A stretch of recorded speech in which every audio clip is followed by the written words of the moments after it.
Rabina, I just wanted to ask you to sort of highlight this.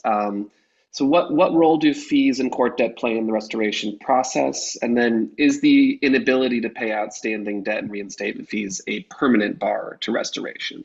I do see it as a huge burden on really your average working American. The state doesn't mandate the judge's considerability to pay when they impose the original fines and fees. Each municipality can decide how much they're going to charge. They have a limit. Most misdemeanors have a limit of 500. Some courts charge the full 500. Some courts only charge $50 as the fine. But then there are mandatory state costs and things of that nature that go on top of it. But no judge is required to say, hey, are you on public benefits? Hey, do you work? Some judges will ask, but there's no mandatory requirement. And courts also have a lot of enforcement mechanisms for collecting fees. They can issue warrants, they can do wage garnishment, they can seize tax refunds.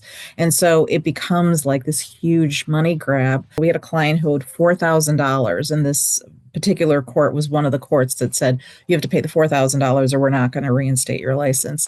My lovely colleague, Sharice McCauley, was able to get them to lower it to 2,000. She also argued that, hey, judge, just help her get her license back, and then it'll be easier for her to get even the 2,000.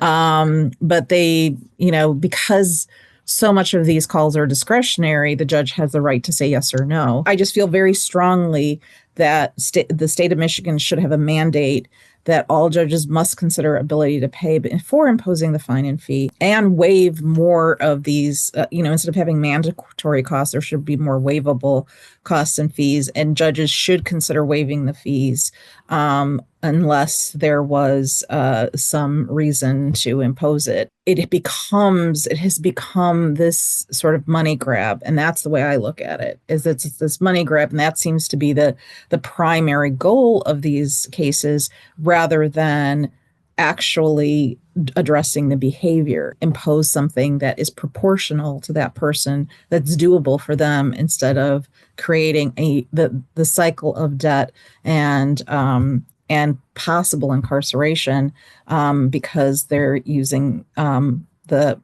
fear of incarceration as a